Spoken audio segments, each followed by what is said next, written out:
bersedekah terlebih dahulu untuk siang hari ini ya. Silahkan angkat kedua tangannya. Angkat dulu kedua tangannya ya, rileks semuanya. Oke. Simpan di pundak teman yang di depannya. Nah, kalau nggak ada berarti maju ya maksudnya tuh. Maju silakan ayah. Nah, maju silakan maju lagi. Ya, kita akan bersedekah terlebih dahulu. Yang akhwat silakan maju lagi. Ya, dirapatkan lagi duduknya. Insya Allah sesaat lagi kita akan memulai materi yang sangat penting pada hari ini ya. Hari ini siang ini akan membahas ruqyah ya, sekaligus praktiknya nanti di akhir ya. Dan besok insya Allah tazkiyatun nafs atau tentang mukjizat Al-Quran ya. Dan juga sesi terakhirnya akan ada terapi. Silakan, sudah di pundak di depannya, silakan berikan pijatan terbaik ya. Dipijat-pijat silakan, gak apa-apa, beneran gak apa-apa. Ya, lebih rapat lagi gak apa-apa, lebih rapat lagi silakan ya. Insya Allah ini jadi sedekah buat siang hari ini, silakan dipijat-pijat ya. Tangannya berubah nih jadi apa ini? Badai katanya ya. Ya, ke atas, ke bawah ya. Insya Allah ini sahabat-sahabat semua, nanti kita akan persiapkan segala sesuatunya, termasuk ada waktu nanti praktik ya. Sekarang terima ilmu dulu. Silahkan dikepal.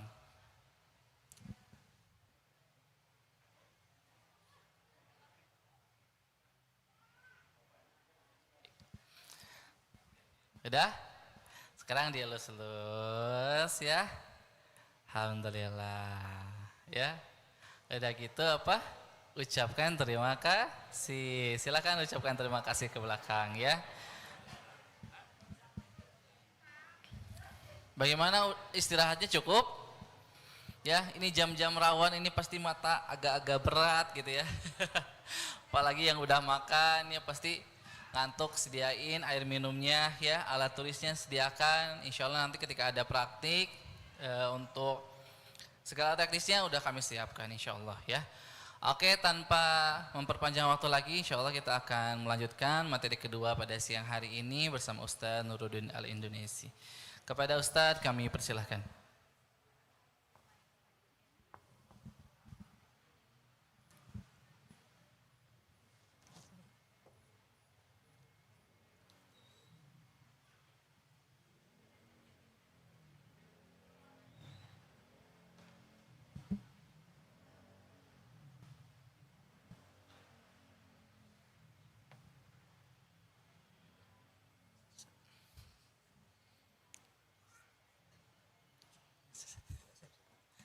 Alhamdulillah sudah. Hadiahnya Bapak Ibu. Alhamdulillah. Dipersilakan Ustaz.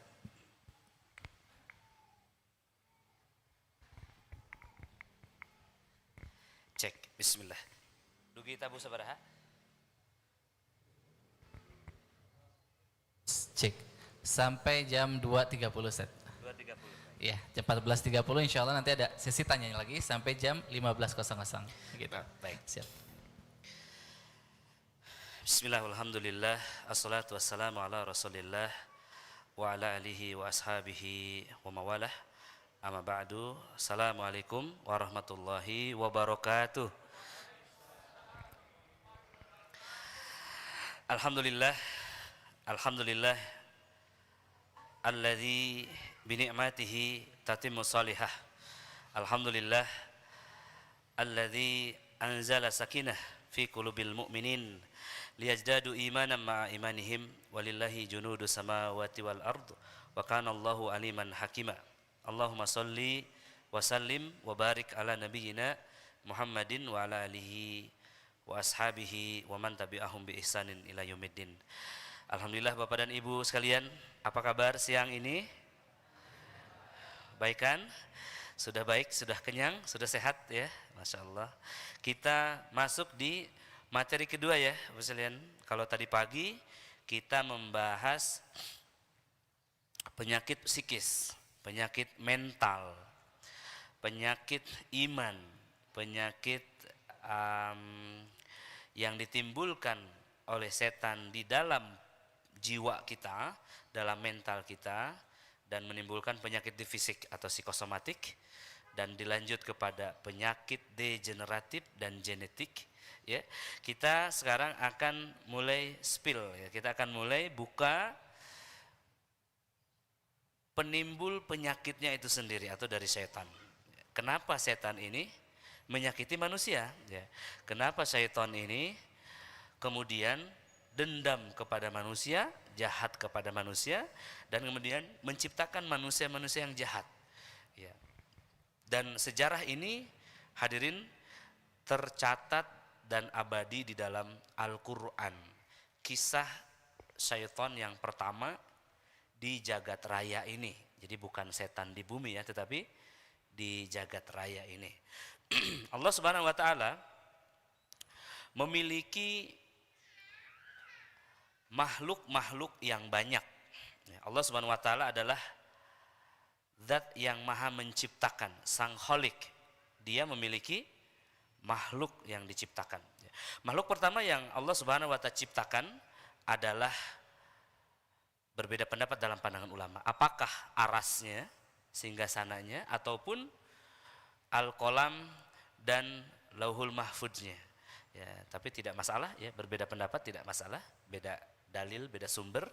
Namun ini bisa menggambarkan hadirin bahwa kita itu hidup sementara di muka bumi dan cepat gitu. Ya.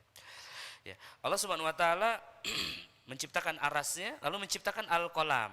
Al-qalam ini adalah pena yang menulis takdir semua manusia yang akan diciptakan. Jadi takdir kita sudah dicatat di sana. Takdir anak kita yang belum nikah, nama anaknya, tanggal lahir dan kematiannya, hari hisabnya menang atau tidak, masuk surga atau neraka sudah dicatatkan. Bapak Ibu ada yang sedang sakit. Yang sedang sakit Allah sudah ketahui kapan sembuhnya Bapak. Sudah tertulis rapi. Ya, ini namanya Allah al-awwal al-akhir. Begitu hadirin ya.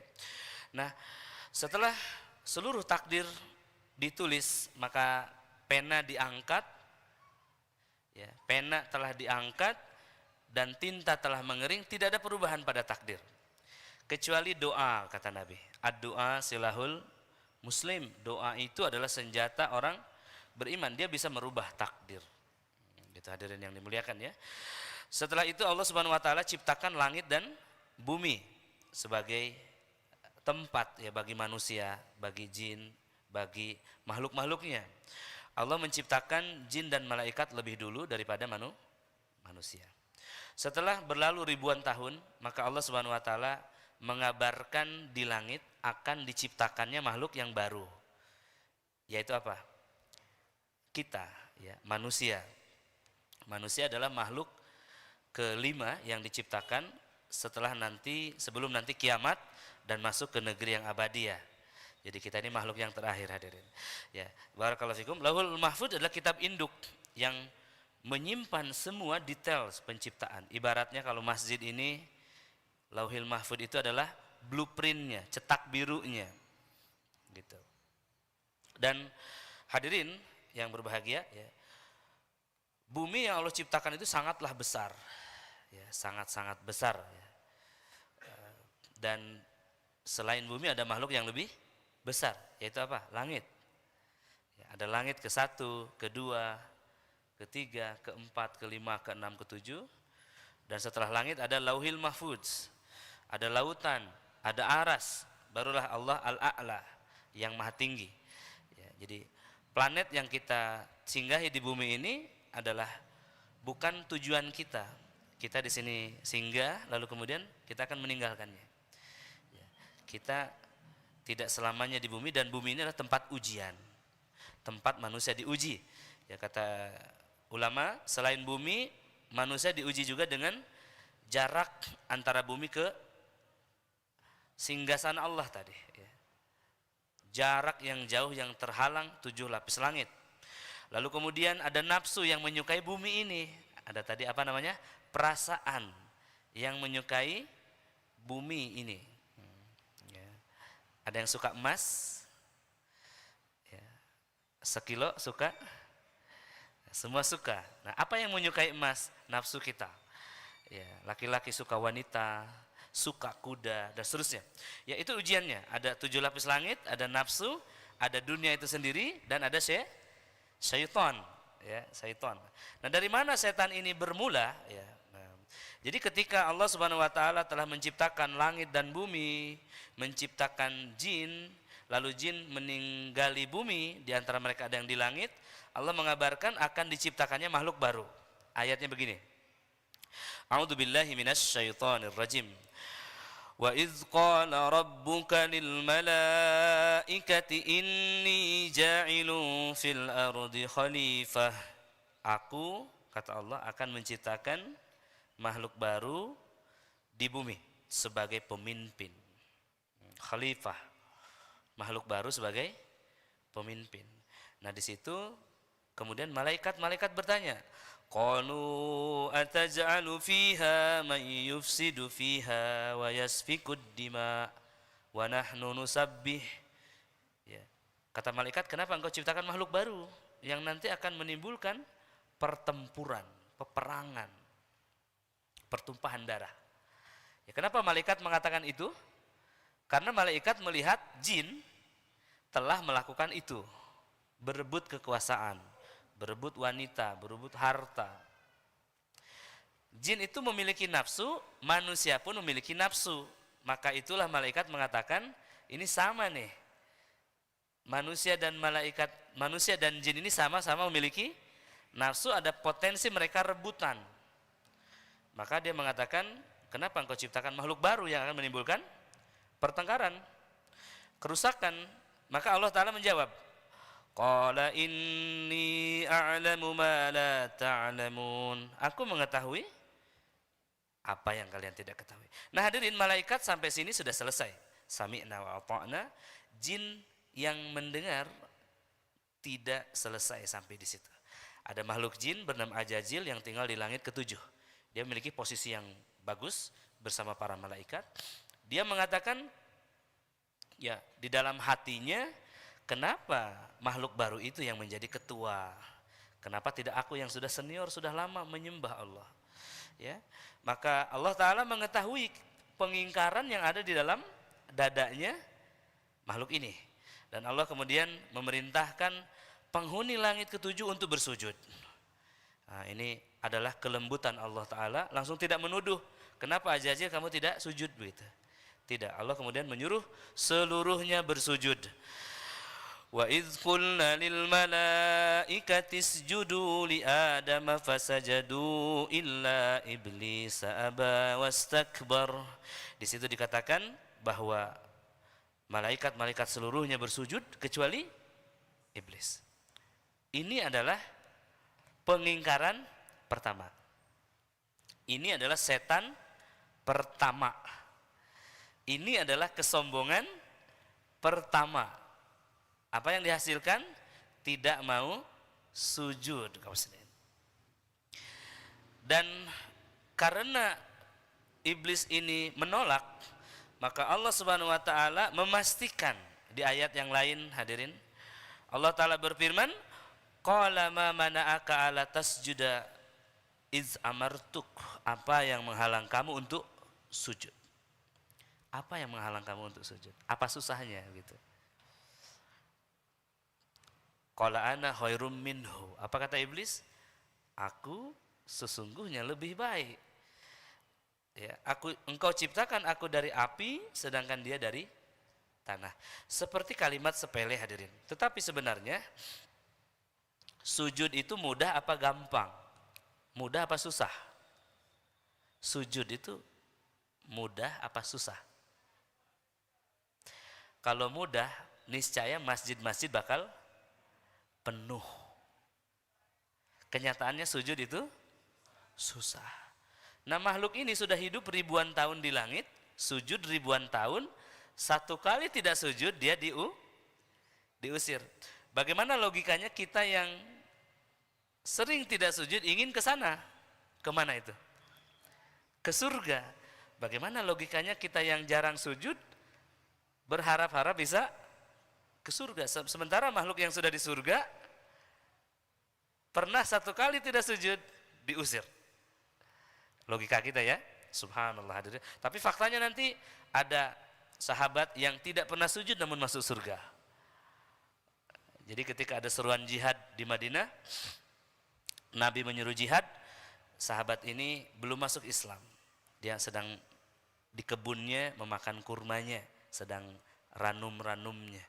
Maka kata sahabat ini, wahai Muhammad, kalau aku masuk Islam, aku memenuhi seruan jihadmu dan aku terbunuh, apakah aku syahid masuk surga? Kata Nabi, ya. Mari, kemari. Hayya alal jihad, kata Nabi. Maka kata laki-laki ini, terlalu lama saya mengunyah kurma ini. Dia lemparkan kurmanya, dia berbaiat, dia berperang, dia membunuh dan terbunuh, dan Nabi menyaksikan syahidnya. Jadi tidak perlu 24 jam hadirin, ya. Tidak sampai pada waktu sholat, ini hamba ini masuk surga. Baik, ya. Kita lihat setelah Allah Ta'ala mengkonfirmasi bahwa iblis itu memang tidak mau sujud dengan keinginannya, dengan apa? Nafsunya. Maka dia mengatakan, Allah Ta'ala berfirman, qala fahruj minha, keluarlah kamu dari surga dan kamu termasuk makhluk yang rojim. Rojim ini terhina, terlempar, terkutuk. Lebih tepatnya terlempar. Jumrah, lempar, kalau bahasa Indonesianya lempar jumrah. Jumrah itu ya lemparan. Ya, ada melempar iblis. Jumrah itu simbol lemparan kepada makhluk yang terlempar. Ya, subhanallah. Iblis sombong, tidak mau sujud, lalu Allah lemparkan dari langit. Nanti Allah Ta'ala kemudian berfirman di ayat yang lainnya, innalladzina kaddabu biayatina wastakbar. Sesungguhnya makhluk-makhluk yang ya mendustakan ayat-ayat dan dia sombong, maka apa yang dikatakan? Ya, sekali-kali tidak akan dibukakan bagi mereka pintu langit. Jadi makhluk yang sombong itu tidak boleh ada di langit. Sementara surga di mana? Di langit. Maka lanjutan ayat ini dikatakan sampai unta masuk ke lubang jarum. Jadi mustahil kesombongan itu ya akan, orang yang sombong akan masuk ke dalam surga. Nah hadirin, iblis terlempar ke bumi, lalu kemudian setelah diusir, iblis tidak terima. Nah, luar biasa ya. Setelah diusir tidak terima. Iblis mengatakan, qala rabbi fa'anzirni ila yaumi yub'atsun. Kata iblis, Rabbku, coba panjangkan usiaku. Maksudnya, engkau kan Tuhan, engkau benar, tapi engkau nggak tahu kan gimana kalau aku dipanjangkan usianya. Mungkin aku bisa buktikan bahwa aku ini benar gitu. Aku ini kan cuma makhluk gitu, lemah. Coba panjangkan usiaku. Kalimatnya pendek ya, fa'anzirni. Maka apa kata Allah? Langsung Allah jawab, qala fa innaka minal mungdharin. Kata Allah, silahkan, kamu termasuk yang dipanjangkan. Hadirin, maka dari sini kita tahu bahwa iblis itu hidupnya sampai hari kiamat. Setan-setan yang lain mengalami kematian. Jangan takut dengan apa? Setan. Setan itu merasa takut juga dengan manusia. Ya, setan bisa terbunuh. Ya, setelah kemudian usianya dipanjangkan, iblis itu masih belum lapang dadanya, masih marah. Dia mengatakan, qala fabima aghwaytani la aqudanna lahum siratal mustaqim. Demi kekuasaanmu. Ya. Ya. Bukan ya. Itu di ayat berikutnya. Demi, kata iblis, qala, ya, iblis menjawab, karena engkau telah usir aku, ya, sesatkan aku akan pastikan, aku juga akan usir, akan buat Nabi Adam itu terusir dari surga dan terusir ke neraka, begitu. Adam dan keturunannya, ya, di sini dikatakan qala fa bima aghwaytani la aqudanna lahum, ya, dia mengatakan engkau telah usir aku juga akan halang-halang, aku akan blokade mereka, lahum, Nabi Adam dan keturunannya, siratal mustaqim, dari jalan menuju engkau. Ya. Aku akan datangi dari depan, dari belakang, dari kiri, dari kanan. Ya. Tsumma la'atiyannahum min baini aydihim wa min baini aydihim wa min khalfihim wa an aymanihim wa an samalihim. Apa ujungnya? Yang besar, wala tajidu aktsarahum syakirin. Sampai engkau dapati sedikit di antara mereka yang bersyukur. Ya, nasihat barusan habis duhur ya. Banyak-banyak bersyukur. Betul hadirin. Itu orang yang bahagia adalah orang yang bersyukur. Apa kata iblis? Aku akan sesatkan, ya.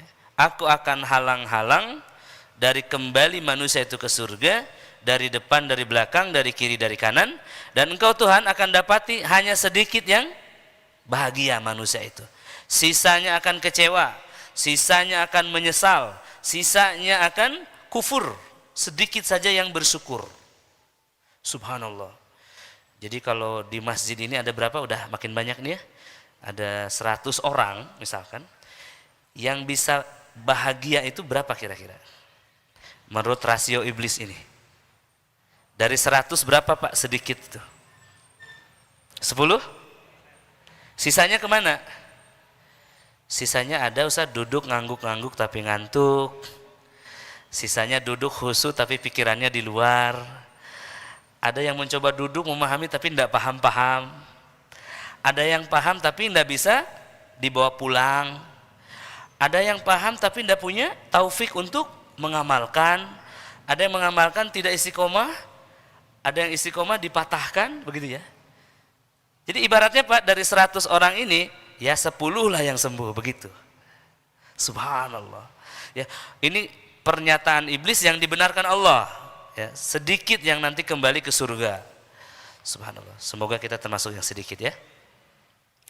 Kalimat yang penting di sini, wala tajidu aktsarahum syakirin. Jadi iblis bakal melakukan berbagai cara sampai manusia itu kufur, sampai manusia unhappy, anxieties tadi ya, tidak bahagia.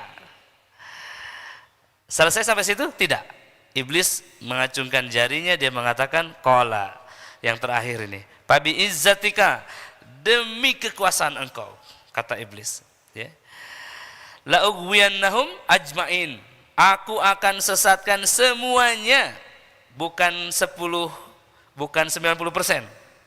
Termasuk panitianya, termasuk pematerinya.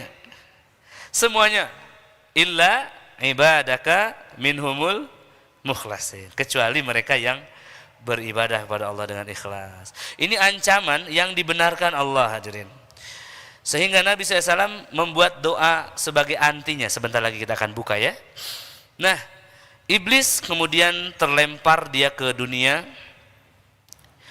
dan dia mendiami lautan yang sepi, lautan yang dalam yang tidak pernah dijamah oleh cahaya, gelapnya abadi. Ya. Ada nggak Pak laut yang tidak pernah disentuh cahaya? Cahaya matahari itu hanya tembus 400 meter. Ada laut sampai 12.000 meter. Gelapnya abadi, di situ dia tinggal. Dari situ dia mengutus pasukannya ke pulau-pulau. Pulau Jawa dikasih enggak? Kasih. Bali kasih. Sumatera kasih. Nanti Jawa bagi-bagi kekuasaan. Gubernurnya, wali kotanya, desanya, rumah itu didatangi hadirin. Tidak ada satu desa pun yang kecuali ada wakil iblis di situ. Ya, kata Nabi SAW, tidak satu ruangan yang kosong pun, yang kosong satu malam ditiduri oleh syaitan. Bahkan di kuku-kuku yang kotor, di rambut-rambut yang tidak dipotong dalam 40 hari. Hadirin, luar biasa. Di lubang-lubang, di sumur-sumur, rumah-rumah kosong dihuni oleh syaitan. Ya, iblis membuka cabang, membuka wali-wali dari perdukunan-perdukunan. Jadi dukun itu wali-wali setan. Maka memiliki apa? Kekuatan di-share dari iblis. Semakin jahat, semakin kuat. Maka kadang-kadang kalau kita pergi berobat ke dukun itu disuruh melakukan kemungkaran dulu, sembelih sapi, sembelih mohon maaf, ada yang sembelih babi. Bahkan ada yang mengorbankan anaknya. Ya, subhanallah. Ya, melakukan kedurhakaan. Dan kedurhakaan terbesar tentunya syirkul akbar. Lawan daripada tauhid. Ya, kita lanjut hadirin. Iblis turun ke muka bumi karena apa? Karena hasad. Tahukah Anda, hasad itu tidak langsung terjadi. Dia diawali dari cemburu dulu. Nah, tadi iblis cemburu kepada siapa? Nabi Adam. Dari cemburu naik jadi iri. Iri itu kalau sudah bandingkan. Kalau bahasa Sundanya sisirikan.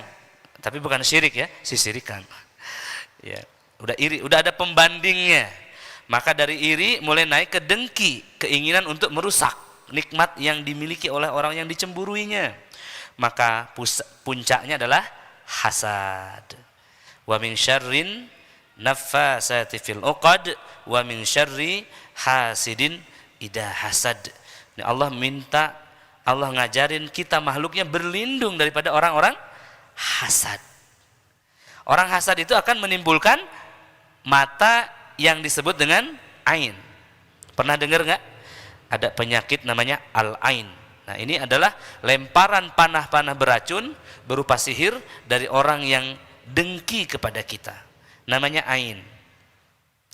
Kalau orang yang hasad ini pergi ke dukun, lalu pergi dukun itu mengundang setan untuk menimpakan petaka kepada orang yang dibencinya, setan-setan akan memberi diskon bisa sampai 100%. Kenapa? Kata setan, raja kami juga tidak suka kepada manusia. Ini ada manusia yang hasad. Dalam matanya sudah ada sihir, kami cuman nambah-nambahin aja. Jadi kadang-kadang hadirin ya ini tidak disadari ya. Hasad itu terjadi dengan tidak hanya suka, tapi tidak hanya dengki, tapi juga takjub. Baik ya, Nabi Adam alaihissalam pada akhirnya kemudian tergelincirlah ke bumi dari tipu daya iblis ini. Lalu kemudian Nabi Adam berdoa, lihat doanya, Rabbana zalamna anfusana wa illam taghfir lana wa tarhamna lanakunanna minal khasirin. Ya, Rabbana artinya apa? Rob kami. Di situ Rob aku dan Rob istriku. Dolamna, yang dolim itu adalah kami. Anfusana, nafsu kami. Wa illam taghfir lana, ya, wa tarhamna, dan kalau engkau tidak mengampuni dan merahmati, bagaimana? Lanakunanna minal khasirin. Pastilah kami ini masuk ke dalam neraka. Dan Allah mengampuninya, maka Nabi Adam telah kembali. Jadi Nabi Adam diturunkan ke bumi sebagai apa ya hadirin? Diapain di bumi? Diuji, diasingkan, dipenjara, dihukum. Apa penjaranya? Penjaranya halal dan haram. Hadirin ya. Maka kata Nabi SAW, dunia ini surga bagi orang-orang kafir dan penjara bagi orang-orang beriman. Karena penjaranya tidak terlihat. Penjaranya ada di dalam ya akal fikiran yang ditanam, hukum-hukum dan juga iman. Ya, barakallahu fiik. Imam Ibnu Jauzi mengatakan rahimahullah, aku heran dengan manusia yang berebut di permukaan bumi ini, padahal bumi adalah tempat dia diasingkan. Begitu hadirin ya. Jadi ini adalah tazkirah ya, ini adalah tadrib kepada nafsu. Bumi ini tempat kita diasingkan, bukan tempat tujuan atau abadi kita di sini. Barakallahu fiik. Apa kata Imam Ibnu Qayyim Al-Jauziyah? Tidak ada satu jalanan pun, tidak ada satu jalan kebaikan pun, melainkan ada setan yang duduk padanya, memutus jalan tersebut dari manusia untuk melaluinya. Nah, gitu. Tadi ada beberapa yang mau ketemu Ustadz, katanya Ustadz bisa enggak? Bisa, tapi nanti kita kondisikan dulu. Ini banyak yang mau ketemu, tetapi banyak halangan. Banyak yang mau acara Pak, tapi banyak halangan. Merasakan nggak halangannya? Ya, ada halangan. Bahkan udah duduk begini pun ada halangan lagi. Apa halangannya? Ngantuk. Ya, subhanallah ya. Kita lanjutkan hadirin. Allah Ta'ala mengajari manusia dalam Al-Quran surah Al-Fatihah, ya, ihdinas siratal mustaqim. Apa artinya? Tunjukilah kami jalan yang lurus. Ini lawan dari perkataan iblis tadi. La'aqudanna lahum siratal mustaqim. Allah Ta'ala membantahnya, ihdinas siratal mustaqim. Hai manusia, baca ini setiap hari. Ihdinas siratal mustaqim. Artinya apa ini? Tunjukkan jalan yang lurus. Bapak Ibu, ada yang enggak berniat ke sini tapi ada di sini. Coba angkat tangan. Enggak niat ke sini tapi ada di sini. Ada 2, 3, 4 ya. Nah, 4 orang saja. Berarti yang lainnya berniat ya. Hadirin, yang enggak berniat ke sini tiba-tiba di sini dan menyimak, itu adalah rencana Allah untuk Anda. Anda ditunjuki. Kapan mintanya Ustaz ya? Setiap hari kita minta. Ihdinas siratal mustaqim. Banyak ke dalam kehidupan ini rencana-rencana yang tidak kita kejadian-kejadian yang tidak kita pernah rencanakan terjadi. Faktanya lebih banyak yang tidak kita rencanakan yang terjadi. Siapa yang merencanakan? Allah, ya. Barakallahu fiik ya. Ihdinas siratal mustaqim. Yang berikutnya, Nabi SAW mengantisipasi sumpah iblis ini dengan apa? Ada di dalam teksnya, doa zikir pagi petang ya. Kita percepat saja. Allahumma fadni min baini yadayya. Ya Allah, lindungilah aku dari depanku. Wa min khalfi, dari mana? Belakangku. Wa an yamini, dari kananku. Wa an simali, dari kiriku. Ada tambahan di situ? Wa min fauki, dari mana? Dari atasku. Yang terakhir, wa min tahti, dari bawahku. Lengkap mana? Ancaman iblis atau proteksi Nabi? Ya, ada tambahan ya, dari atas, dari bawah. Kalau ada yang nanya, Ustaz, doa untuk membentengi sihir yang terbaik dari yang mana, Ustaz? Ini. Kalau Bapak Ibu kaji nanti di awal itu lebih dahsyat lagi. Di sana ada kalimat, ya, Allahumma astur aurati. Ya Allah, tutuplah auratku, aib-aibku. Wa amin rawati, amankan aku dari rasa takut, dari teror-teror setan dan seterusnya. Ya baik, ini dia hadirin. Dan kemudian yang terakhir ya, Allah Subhanahu wa taala mengajarkan kepada manusia 2 ayat terakhir di dalam surah Al-Baqarah. Mudah-mudahan sudah hafal semuanya. Yang disebut silahul aras, senjatanya singgasana kerajaan ketuhanan.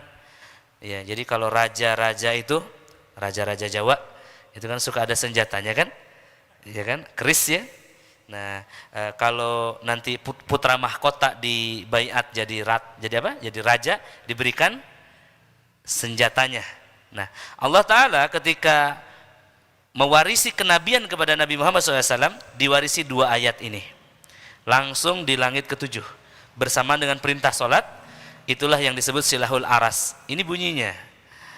Amanar rasulu bima unzila ilaihi min rabbihi wal mu'minun. Sampai ayat terakhir. Lalu kemudian la yukallifullahu nafsan illa wus'aha di ayat 287-nya. Dan kemudian ada kalimat begini, Rabbana la tu'akhidna in nasina aw akhtana, sampai akhir ya. Ini adalah disebut silahul aras. Ini doa terkuat. Jadi kalau ayat ini dibaca dan Al-Fatihah, maka doa kita dikabulkan kata Nabi. Di mana kalimat penting di dalam ayat ini? Letaknya ada pada kalimat wa'fu anna ya. Waghfir lana, udah ketemu? Warhamna. Nah, wa'fu anna ini artinya maafkanlah kami, waghfir lana, ampunilah kami, warhamna, rahmatilah kami, anta maulana, engkau penolong kami, fangsurna, tolonglah kami, alal qaumil kafirin, dari makhluk-makhlukmu yang kafir. Ya. Nah, kaum muslimin, hamba Allah yang dimuliakan, ya. Dan setelah berakhir kehidupan seluruh makhluk di bumi, datanglah hari kiamat, nanti iblis itu akan berkhutbah di mimbar dari api di neraka.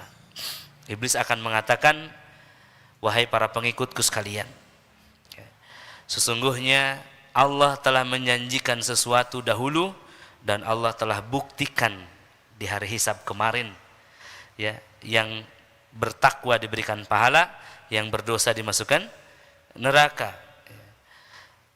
Wahai para pengikutku, kata iblis, aku kan dulu menjanjikan kepada kalian sesuatu, tapi aku ingkari hari ini.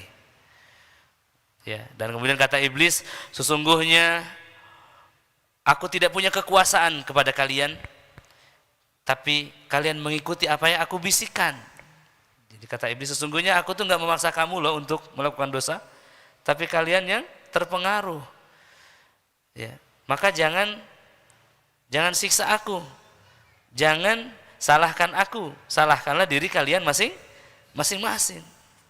Itu khutbah fenomenal iblis, Pak. Kejadian ini berlaku belum? Sudah terjadi belum? Di neraka. Neraka sudah menyala tapi belum dimulai siksa. Belum terjadi, hadirin. Tadi iblis mengatakan di awal apa? Qala fabi izzatika la ughwiyanahum ajmain. Itu sudah terjadi belum?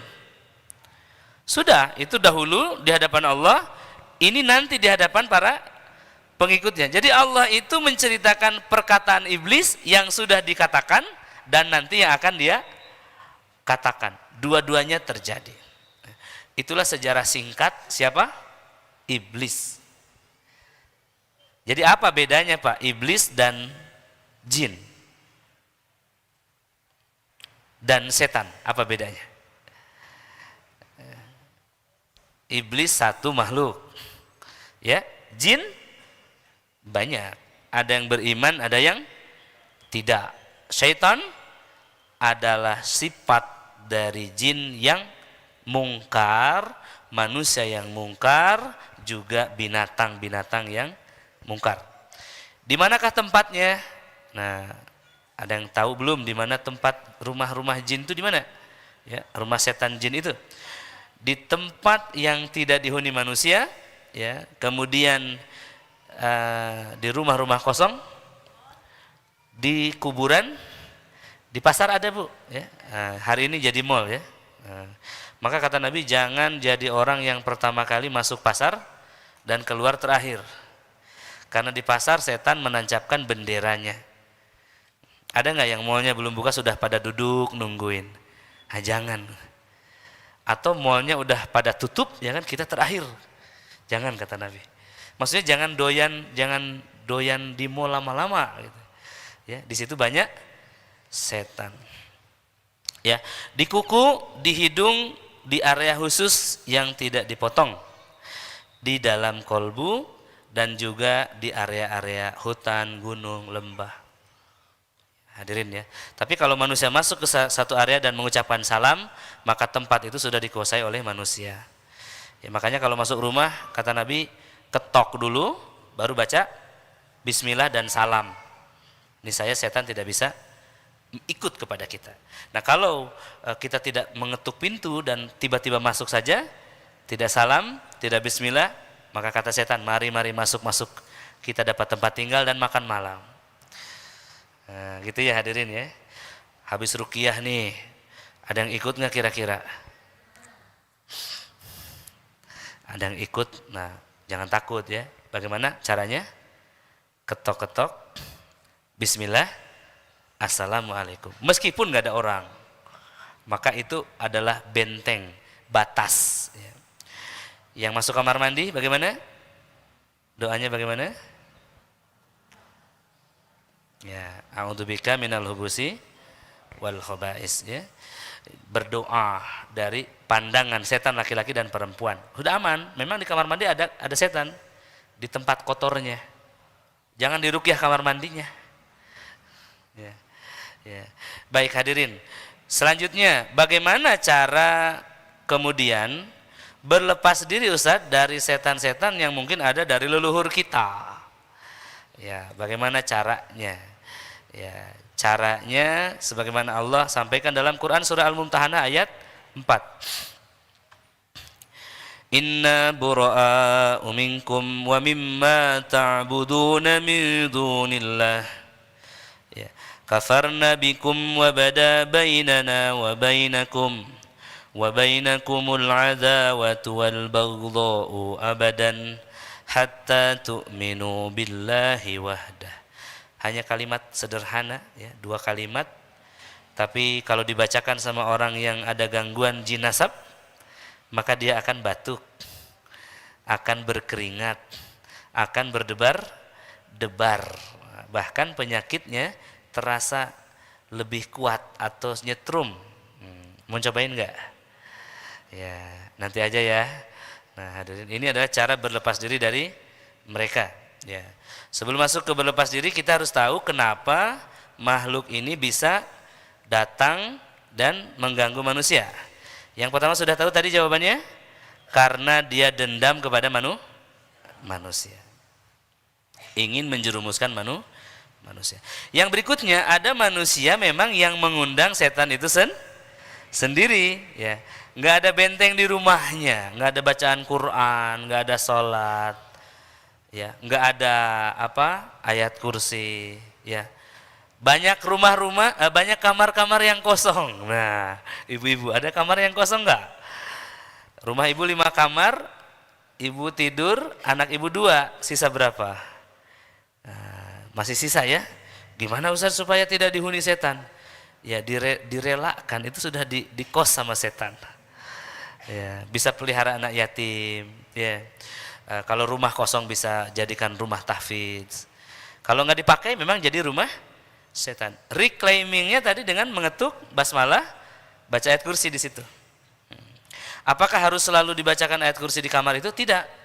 Kalau kita baca ayat kursi pagi, itu akan menghalang rumah kita disentuh oleh setan sampai sore. Dibaca sore sampai pagi ya. Ini Sahih Bukhari Muslim. Baik, yang kedua, karena adanya nafsu yang terpendam. Nafsu yang lebih dari 3 hari menjadi cikal bakal rumahnya setan. Hadirin ya. Dalam terapi kanker pasti tahapan awal adalah membersihkan marah yang lebih dari 3 hari. Ya, kalau 3 hari aja bisa datang setan, apalagi 30 tahun. Ya, berikutnya adalah ada orang yang memang mengundang setan itu sendiri ya, kuda lumping, kuda kepang, debus, apalagi susuk ya. Memang sengaja ditanam ya sebagai pemagaran, atau misalkan agar segera hamil, ada mantranya, ada jimatnya, agar terjaga dari sihir, ada jimatnya. Ya, ini memang bahkan mengundang setan. Berikutnya adalah jin nasab. Dari mana ini? Dari ayah atau ibu. Bukan dari kakek ya, Bapak Presiden? Bukan dari uyut, moyang, tetapi dari siapa? Ayah atau ibu. Tapi Ustaz, saya melihat kakek saya lah yang ada gangguan setan, ayah saya tidak. Nah, kalau terjadi demikian, maka gangguan setan yang terjadi pada ayahnya minor, ya. Gangguannya tidak terlihat. Nah, tetapi memang ada, karena wajib kalau ada kakeknya ada ilmu, pasti wajib turun kepada anak dan cucunya. Itu sudah sumpah iblis. Ya, ketika kakeknya kupur, pasti pintu masuk setan terbuka. Ya, maka anak cucunya harus berlepas diri. Ya.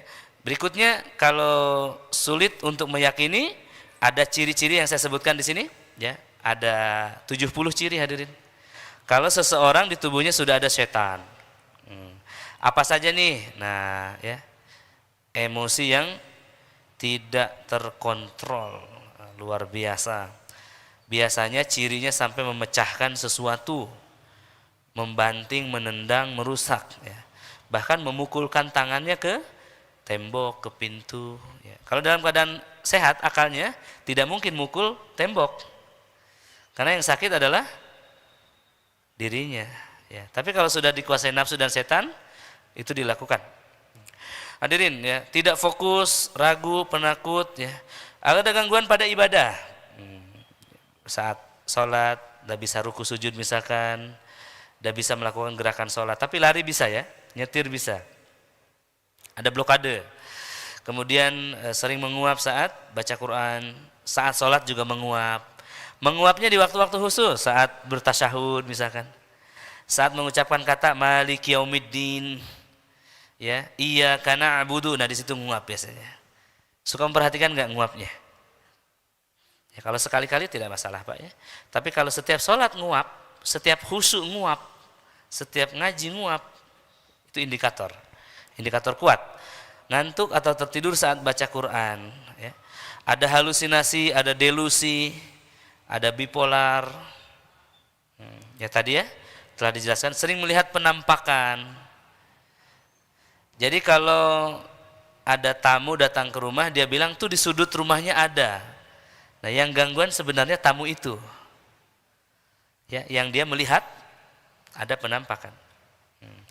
Gimana Ustadz Nay peruqyahnya melihat makhluk itu? Berarti peruqyahnya harus diruqyah ulang. Begitu ya. Baik, was-was, kekhawatiran yang luar biasa, ya, ketakutan yang berlebihan.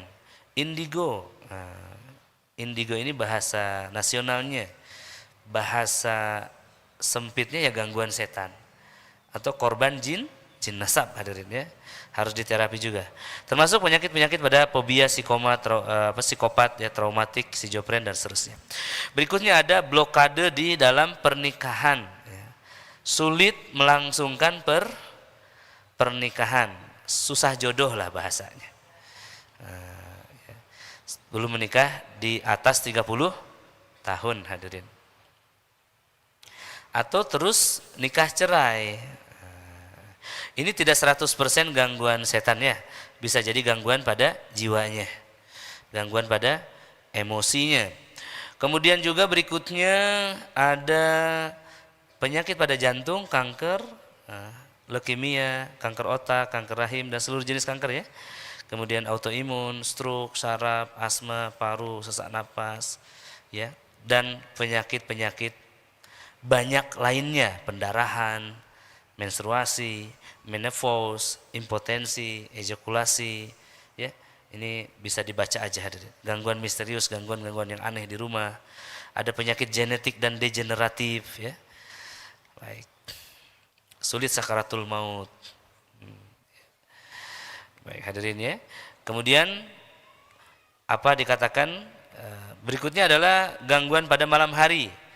Susah tidur, susah bangun di pagi hari, selalu mimpi diikuti, dilihatin, ya, digigit. Ketika bangun ada bekas gigitannya, ada lebam-lebam, bekas cakaran, ya. Biasanya di paha ya, ada diperhatikan, ada pemurtadan goib, ya. Mimpi buruk yang terus-menerus yang menyiksa, ada gangguan pada anak-anak juga, hiperaktif, ya. Tantrum, pemarah, pembantah, epilepsi, sering panas, autis, ya, indigo, pemarah, ya, tidak mau sholat, sulit belajar Quran, sering nangis, ya, dan kecanduan games. Nah, kalau kecanduan games ada hubungan dengan akal dan perasaannya ya, ini terkait dengan didikan orang tuanya. Ya, tapi memang kalau kecanduannya brutal tidak bisa dihalang, ya, tidak bisa direhab, ya bisa jadi ada pengaruh setan. Baik, menarik nggak? Ada nggak nih ciri-cirinya? Ya, dan kalau ada berarti nanti saat ruqyah bisa mulai fokus, ya, mulai fokus, ya. Ya, baik, ya, barakallah. Nah sekarang sihir. Nah, kalau tadi gangguan jin, yang sekarang adalah sihir. Di Bandung ada orang yang kena sihir juga nggak sih di kota begini? Ya, 2006 saya tinggal di sini di Sukasenang ya, daerah sini di Jalan Cemara. Bukan 2006, betul 2005-2006 saya kuliah di sini. 2013-an saya tinggal di sini juga ngajar. Ya. Di situ dulu saya kumpulkan ya pasien-pasien saya yang anak perempuan yang kena sihir pelet, Pak. Yang diguna-guna oleh laki-laki dengan dosis yang tinggi. Jadi sihir itu ada yang dosisnya rendah, ya, sehat pengasihan, ada yang dosisnya tinggi. Yang rendah ini mungkin namanya pelet ya, atau sihir mahabbah. Ya, ini sekedar suka aja, sekedar kagum, kasihan gitu ya, suka. Tapi yang tertinggi itu ini, namanya jab at-tahyib. Ini tergila-gila, ya, dibuat lupa diri, bahkan istri-istri yang sudah bersuami pun bisa meninggalkan suaminya, ya, bisa menyerahkan kartu ATM-nya, bisa menjual mobil dan rumahnya, bisa menyerahkan, mohon maaf, harga dirinya. Itu hadirin namanya jalb at-tahyib. Ciri-cirinya memang suka gatal di area pribadinya, dan memang ada juga di area-area sensitifnya yang kalau digaruk itu menjadi hitam. Ya, ini gatal yang luar biasa dan panas. Juga linglung, agak linglung, sering sakit kepala. Ya, sering sesek dan sakit kepala. Sesek, sakit kepala, ada ciri-ciri tadi, dan kalau terus digaruk dia akan ada berubah seperti menjadi sisik. Kalau diruqyah dia berubah jadi ular. Ada ciri di matanya memerah, mata sini. Apa ini? Kelopak mata memerah. Kalau diruqyah nanti kepalanya pun memerah. Jadi kulit-kulit di kepalanya pun ikut memerah, telinganya, dan mendesis. Tahu ular? Dan nanti ada sifat yang khas kepada dirinya seperti ular, sifat ular. Tidak bisa dipegang omongannya, jadi munafik tiba-tiba, kemudian kata-katanya berbisa, tatapan matanya tajam. Ada yang mengalami ini enggak? Ini contoh satu jenis sihir ya. Kalau sihir guna-guna atau sihir pelet, Pak, diwiridin orang. Nah, ini tidak begitu ya. Itu cuman dibuat suka saja, bisa ditahan. Kalau jalb at-tahyib ini adalah sihir yang digunakan dukun-dukun untuk mengambil pasien-pasiennya yang cantik. Jadi hati-hati kalau suka ke dukun ya. Kok tiba-tiba saya tertarik sama mbah dukunnya ya. Meskipun sudah sepuh kok berwibawa begitu. Ini bahaya ya. Hadirin ya, barakallah, itu adalah sihir jalb at-tahyib. Ada juga sihir lawannya, tafrik. Yufarriquna bihi bainal mar'i wa zawji. Jadi sihir yang memisahkan suami istri. Sihir tafrik yang kedua ya.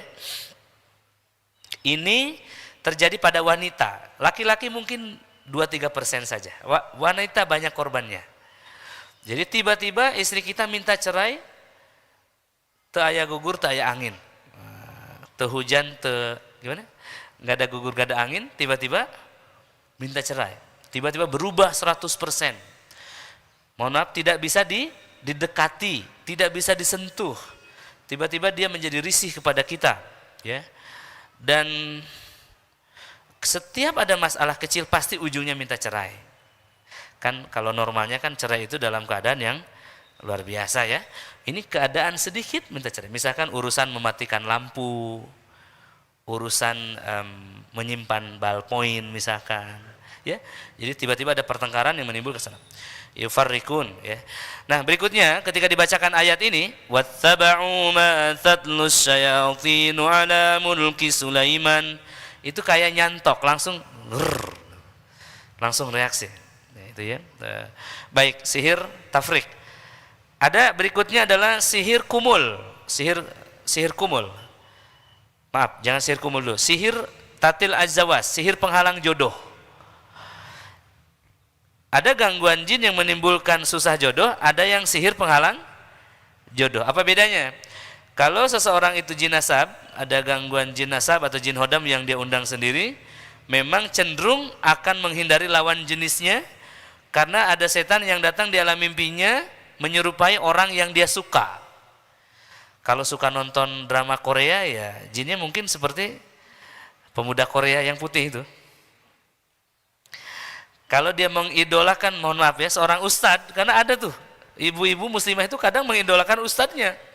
Maka yang datang adalah ustadznya dalam mimpi. Sering ada komplain, Ustadz, saya kok melihat ustadz di dalam mimpi. Wah, saya bilang, ibu ada apa nih? Udah nikah belum? Nah, itu sering ya. Bahkan di ruqyah Ustadz. Begitu bangun saya muntah. Wah, luar biasa ya.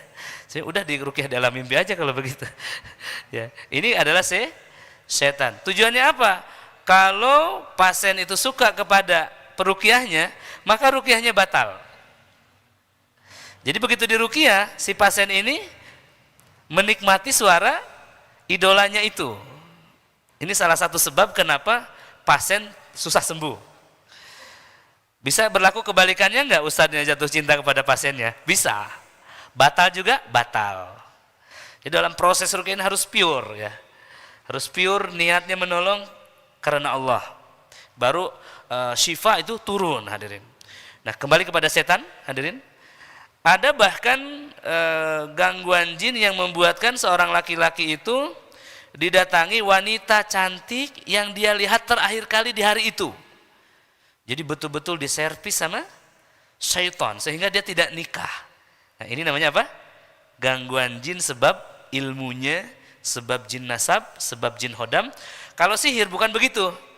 Kalau sihir penghalang jodoh itu setiap dia ada yang melamar, tiba-tiba wajahnya berubah hitam.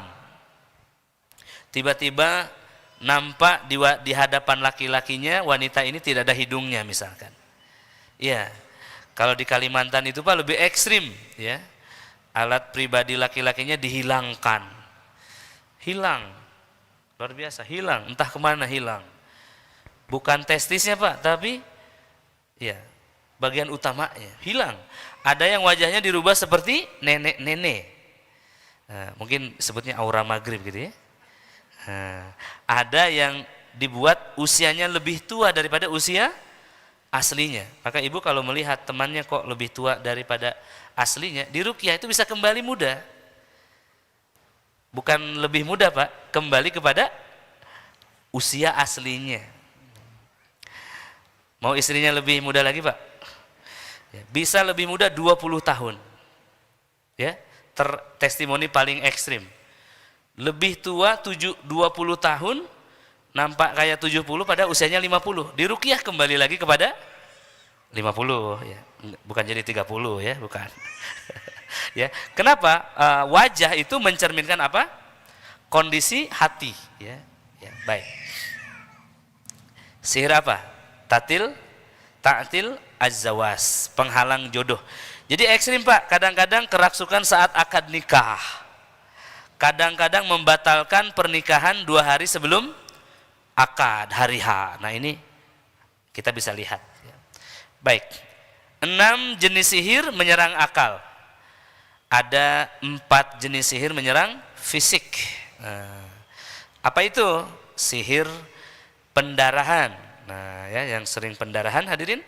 Ada juga sihir yang melumpuhkan, menimbulkan fatality, misalkan stroke, ya, kanker, ada juga ya, sekitar 4% kanker itu sihir ya. Kemudian ada namanya sihir ikatan. Nah, ini lebih unik lagi. Ini terjadi bagi pasangan suami istri yang sudah menikah, menghalang hubungan suami istri. Ada yang terhalang selama 9 tahun, total tidak bisa melakukan hubungan ya. Baik ada daging yang tumbuh pada istrinya, ataupun laki-lakinya menjadi lemah, ataupun pahanya terikat, lututnya terikat ya. Ada yang timbul pendarahan dan seterusnya. Dan yang terakhir adalah sihir kemandulan. Apa itu? Sihir yang membuat seseorang tidak punya keturunan setelah bertahun-tahun menikah. Baik, menarik gak nih? Kalau Bapak Ibu menemukan ini, bagaimana cara ruqyahnya? Nah, baik ya. Baik hadirin, pertama saya tidak mengingkari terapi medis ya. Justru memberikan solusi bagi yang telah berikhtiar secara medis ya, sudah sudah bayi tabung, sudah yang di-insert itu inseminasi ya. Di Depok itu ada pasangan suami istri sudah 4 tahun menikah, tidak mendapatkan keturunan. Beliau coba inseminasi ya. Inseminasi itu keluarkan spermanya disuntik manual ya. Dan dia bilang setelah diruqyah, jadi saya masuk ke rumahnya meruqyah ibunya sebetulnya kanker payudara. Besoknya beliau laporan, dia bilang, Ustadz, sperma saya bertambah setelah diruqyah kemarin. Biasanya 4 juta jadi 12 juta sekali ruqyah. Ini kalau diteliti bagus banget ini, yang mau gelar doktor ya, teliti ini. Jadi sperma menambah 200% dalam satu kali terapi. Berapa harusnya jumlah sperma, Pak? Ya, sekitar 500 juta harusnya. Satu kali eksekusi ya.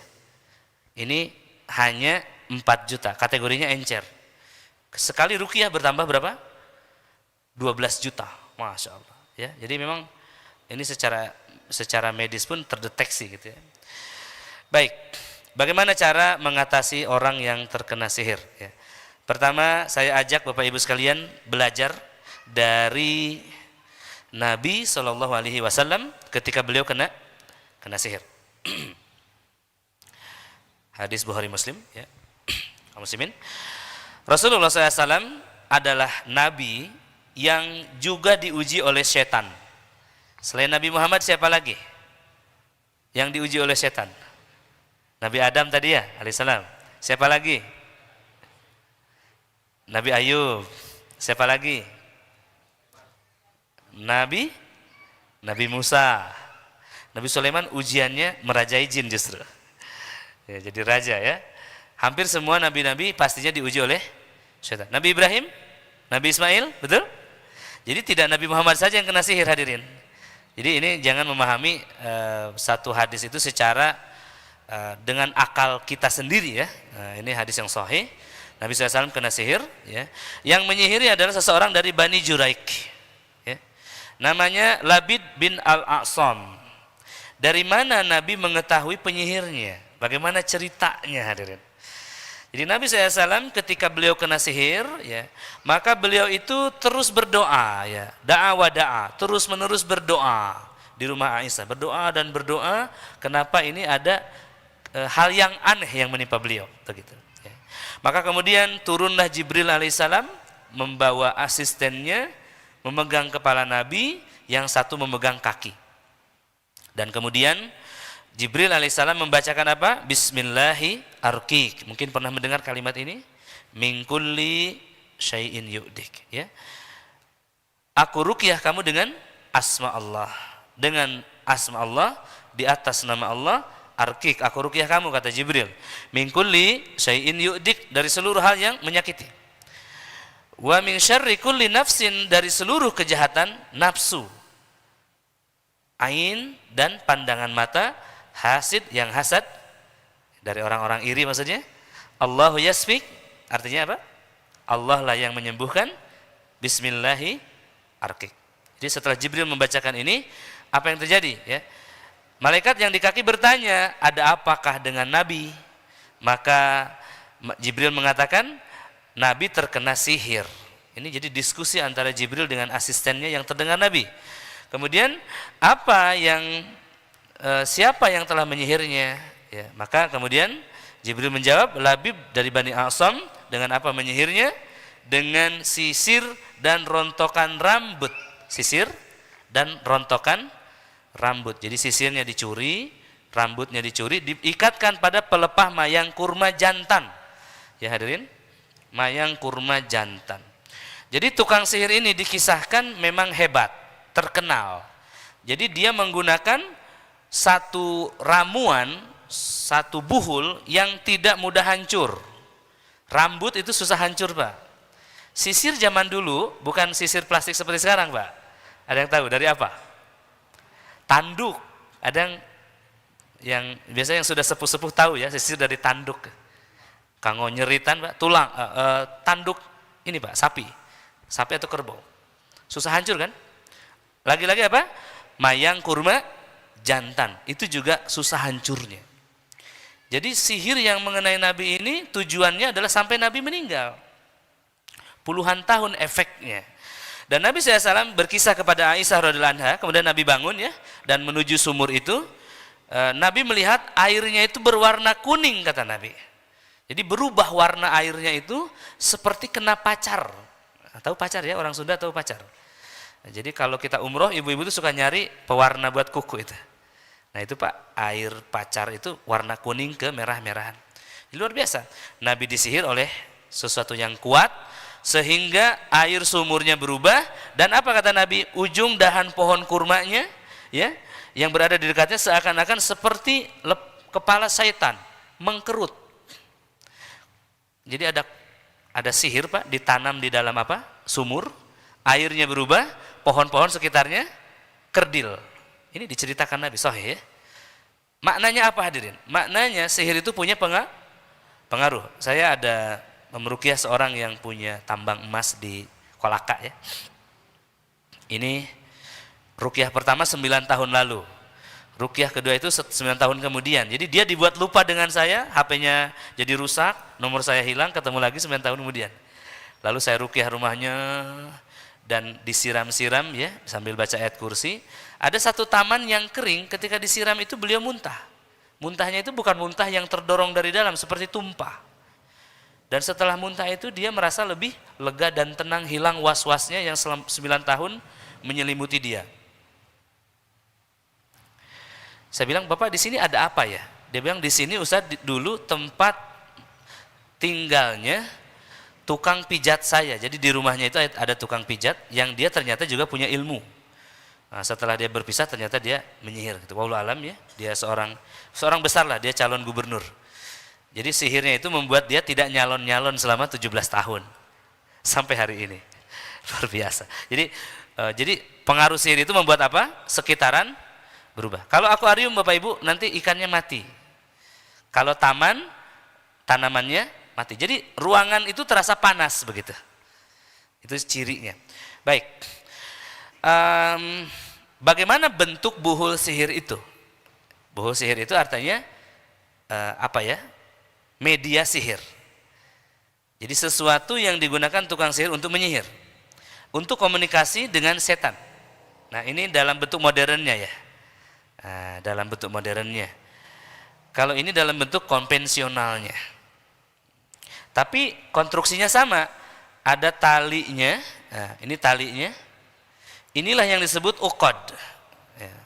Wa min syarri naffasati fil uqad. Dan dari tukang-tukang sihir yang meniup pada tali-tali, uqad. Nah, uqad itu tali. Akad nikah, tali pernikahan, ya kan? Ya, hadirin ya. Jadi ini adalah uqad. Kalau ini dilepaskan, sihirnya lepas. Karena kalau talinya dilepas, maka ini tidak menjadi bentuk lagi. Kalau ini, mana bentuk uqadnya ini? Mana talinya? Tali adalah jahitannya. Jadi kalau menemukan seperti ini, buka aja jahitannya, udah lepas. Kalau ini mana uqadnya? Ya, jahitannya lebih kompleks lagi. Ya, ini di Turki saya temukan.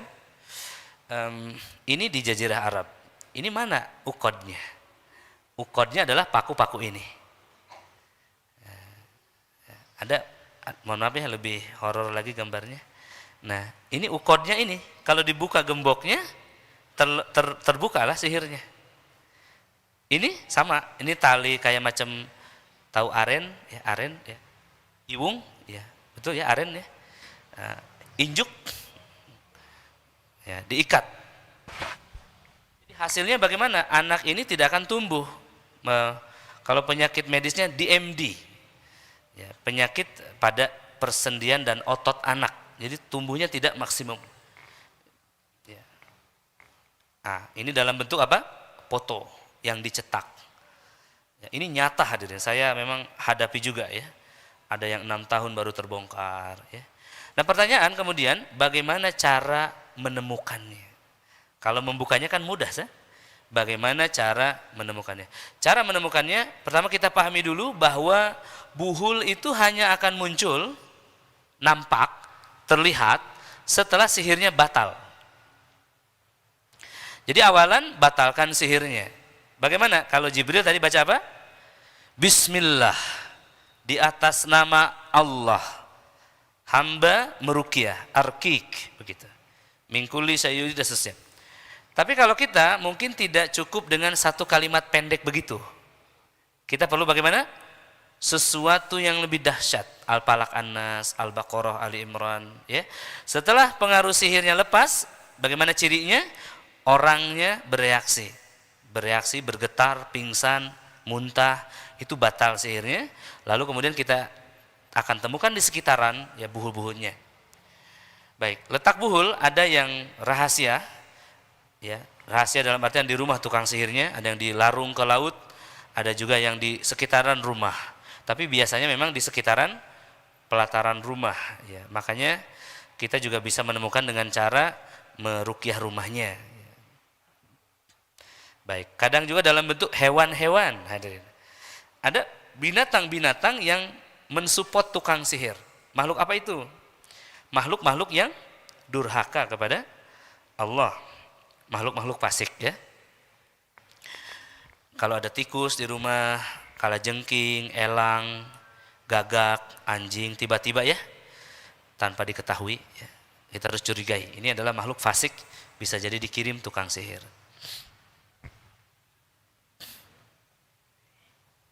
Baik. Bagaimana cara mengatasi sihir? Ini saya membawakan nasihat dari Syekh Al-Utsaimin rahimahullah. Ya, beliau menyampaikan yang pertama adalah dengan melakukan terapi ruqyahnya. Dengan terapi ruqyah artinya dibacakan ayat-ayat ruqyah. Ya. Syekh bin Baz rahimahullah juga menyatakan demikian. Awalan dibacakan ayat-ayat Al-Quran. Ya. Kemudian yang kedua, maaf ya, ayat ruqyah. Ini ayat ruqyah ini hadirin. Dari mulai Al-Fatihah, Al-Baqarah 1-4 yang tadi disampaikan. Ya. 163, 164, ya, kemudian 255 dan seterusnya. Lalu kemudian kata Syekh dibacakan Al-Quran atau dibacakan Al-Quran oleh dibacakan Al-Quran. Maksudnya bukan ayat ruqyah saja. Al-Baqarah, Ali Imran. Mungkin ibu suka baca surah Yasin, Al-Kahfi, tidak masalah. Jadi tidak hanya ayat-ayat ruqyah. Maksudnya dibacakan Al-Quran yang banyak. Kemudian berikutnya adalah kata Syekh Al-Utsaimin adalah diterapi oleh ahlul Quran. Maksudnya seseorang yang mutkin, seseorang yang sudah hafal Al-Quran dengan baik, hafal bolak-balik. Ini memiliki kekhususan tersendiri. Ya. Kemudian yang berikutnya adalah diberikan ramuan-ramuan yang berhubungan, ya, ramuan-ramuan sunnah. Ya, karena kata beliau, tukang sihir itu tidak akan memberikan ramuan habatus sauda, zaitun. Maka peruqyah yang harus mengangkatnya ini. Ya hadirin. Kalau Syekh Al-Utsaimin itu ada 4 caranya, kalau Syekh bin Baz ini ada 6. Ya, ada 6. Ada tambahan dari beliau. Dalam hikayat pelebur sihir, beliau juga menulis diperlukan dibacakan ayat-ayat pembatal sihir. Misalkan Al-A'raf ayat berapa? 117 sampai 122 ya. Toha ayat 69. Kemudian juga Yunus ayat 82 ya. Kemudian juga dicampurkan daun bidara, diruqyah dan dimandikan. Ya. Nah hadirin ya. Kemudian ada tambahan dari Syekh Abdul Bara Al-Usamah bin Yasin Al-Ma'ani. Beliau menyarankan terkhusus untuk kanker ya. Itu ada kurma, habatus sauda, zaitun, susu murni ya, susu sapi murni, susu kambing juga boleh, yang penting susu murni. Kemudian juga dibacakan ayat-ayat Al-Quran ya 7 kali kalau kata Syekh Abdul Bara ya. Jadi tidak 1 kali, 1, 2, 3, 4, 5, 6, 7 dengan interval yang tidak terlalu jauh. Jadi dibacakan Al-Quran berulang-ulang, dinasehati, diberikan ajwa, diberikan kemudian habatus sauda dan zaitun, juga susu kata beliau, juga air zam-zam. Gitu. Ya, ini dari hadis Nabi SAW semuanya ya. Baik. Barakallahu fiik, itu tentang sihir. Ya. Mau satu lagi? Ain. Kan biar satu paket ya. Nah, kalau gangguan jin bagaimana ibu? Ada jin yang tinggal di dalam tubuh kita. Kalau sihir, ada orang yang melemparkan kepada kita. Kalau ain bagaimana? Ain itu ada mata yang menatap kita dengan kedengkian. Bisa karena kedengkian, ya uniknya lagi bisa karena ketakjuban. Takjub. Ya. Suka. Ya. Lalu memuji tanpa menyebut nama Allah, tanpa mengucapkan Masya Allah. Begitu ya. Keberadaan ain ini diverifikasi sama Nabi SAW. Al-ainul haq, kata Nabi, ain itu benar-benar ada, nyata. Seandainya ada sesuatu yang mendahului takdir, maka itu adalah ain. Ya. Nabi juga menyebutkan sebab kematian terbanyak di akhir zaman adalah ain. Dalam teks hadis ini sebab paling banyak kematian pada umatku disebabkan oleh ain selain takdirnya. Gitu. Kemudian Nabi juga bersabda, la ruqyah illa min ain au hummah. Tidak ada ruqyah sebetulnya kecuali daripada ain dan gigitan binatang. Maksudnya gigitan binatang ini bisa atau racun binatang. Ya. Kemudian apa kata Nabi SAW? Ya, ini adalah riwayat Imam Malik dalam kitabnya Al-Muwatta. Ya, Al-Muwatta ini bisa dibilang kitab induknya hadis. Ya. Ya, Imam Malik ini gurunya Imam Syafi'i rahimahullah.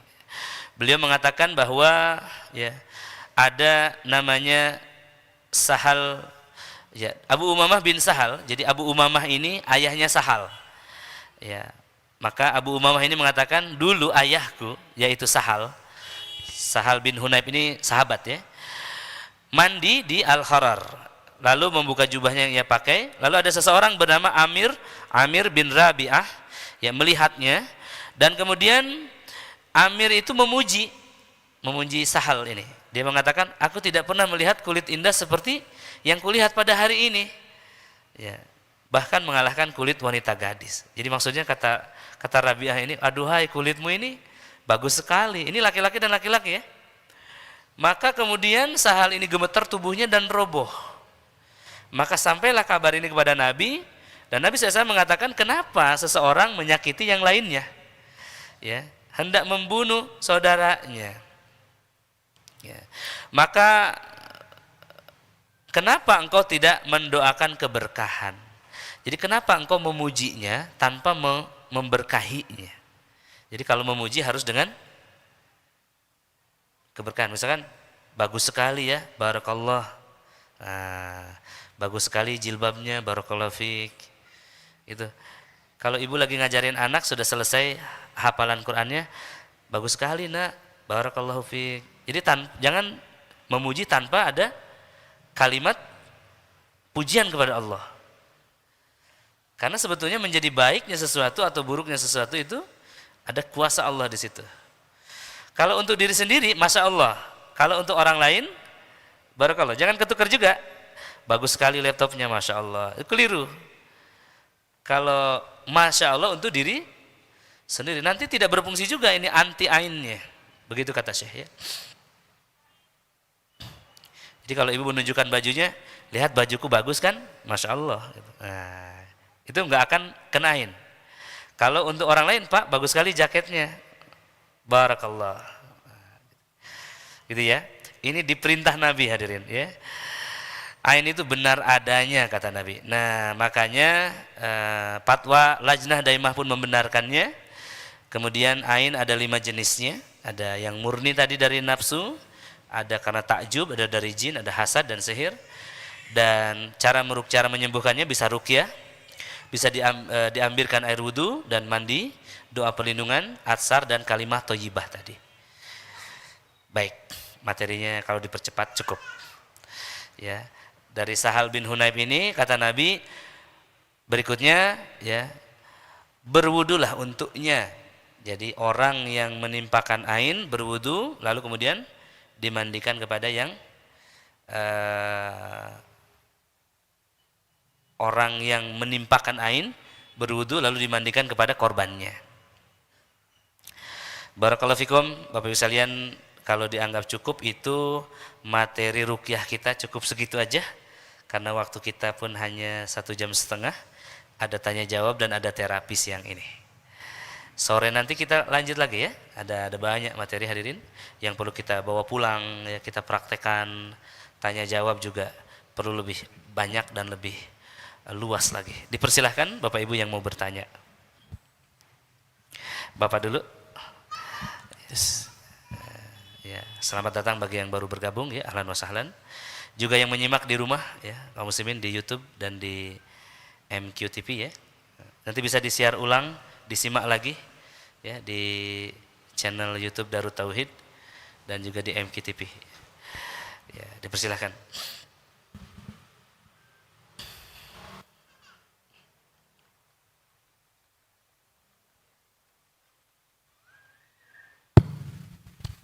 Assalamualaikum warahmatullahi wabarakatuh, Tad. Ya, waalaikumsalam warahmatullahi.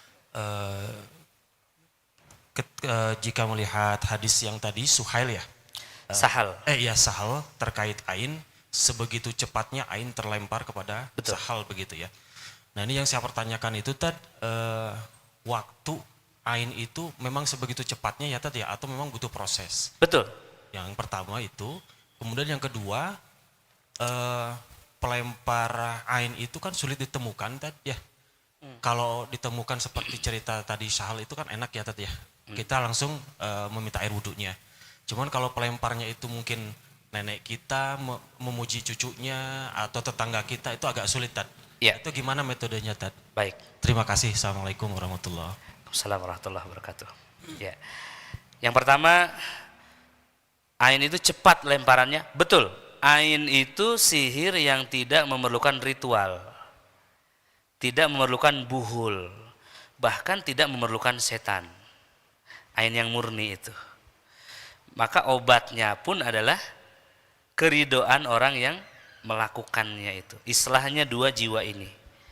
Kalau kata Syekh Ibnu Qayyim Al-Jauziyah, bisa binatang ular itu, penom ular itu tidak akan keluar kecuali ularnya marah. Kobra itu Pak tidak akan menyemprotkan bisanya kecuali dia marah. Gitu ya. Kalau di dunia persilatan itu ya, orang yang punya ilmu pukul jarak jauh itu tidak akan terjadi kalau dia tidak marah, ya kan? Betul kan? Baik.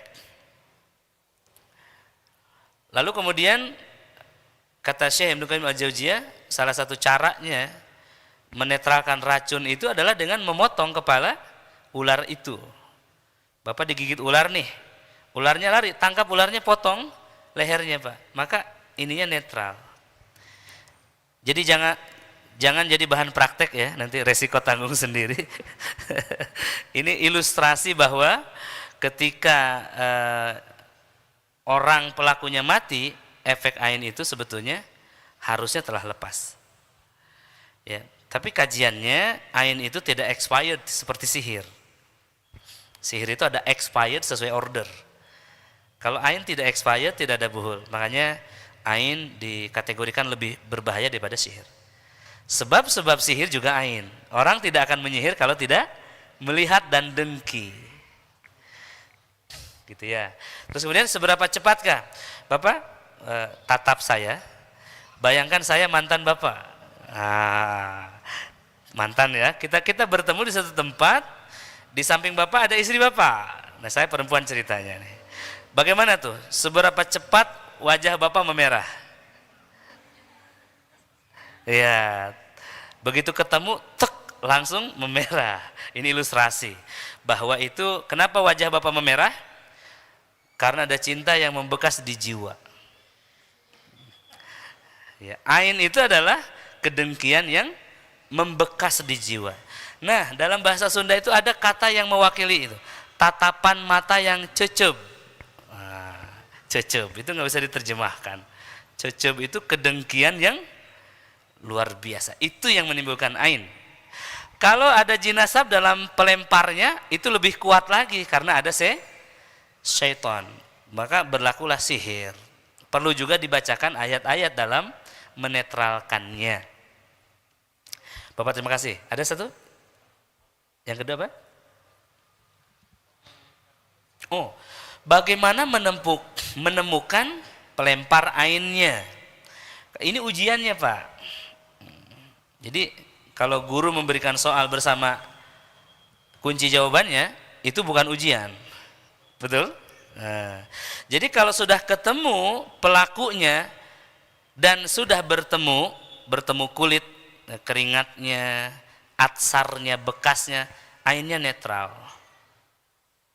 Jadi tidak hanya bekas wudhunya, keringatnya juga, atsarnya, bekasnya.